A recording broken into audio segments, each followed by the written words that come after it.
You want to know the scariest thing I've done so far? Hitting publish on that website.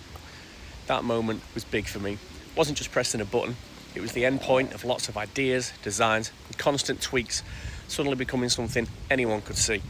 For a long time, above average clothing lived only in my head and on my laptop. But once the site went live, it wasn't just mine anymore. Other people could see it, judge it, and decide if it meant something to them as well. I won't lie, I was nervous.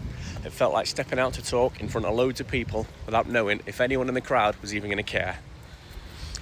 Launching my first designs wasn't exciting, it was terrifying. Those first products were deliberately simple. They weren't about being flashy or trying to chase trends.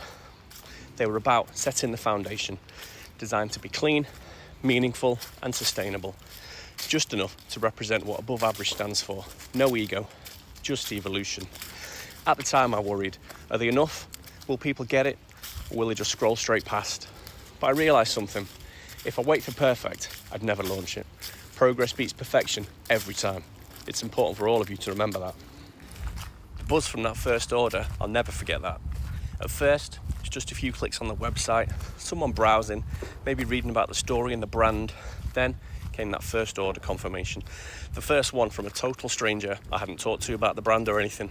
That moment meant a lot. It wasn't about selling something really. It was just proof that the message connected, that someone out there saw the mindset behind the brand and they wanted to be a part of it too.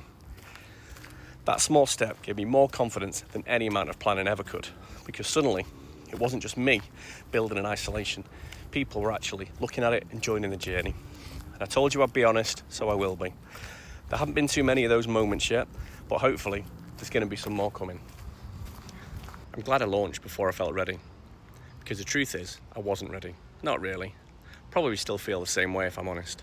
But if I'd kept waiting for every detail to be perfect, above average clothing would still be just a folder of ideas on a laptop and something in my head. Launching when I did, with all the nerves, doubts and excitement mixed all together, it was the right decision. Since then, every bit of feedback, every message, and anyone wearing one of those early designs is going to shape what comes next. It's taught me that the scariest step, putting your work out there, is also the one that makes growth possible. And that's what this brand journey is all about, really. Not perfection, not ego, just evolution. Step by step, above average, every day. See you again next week.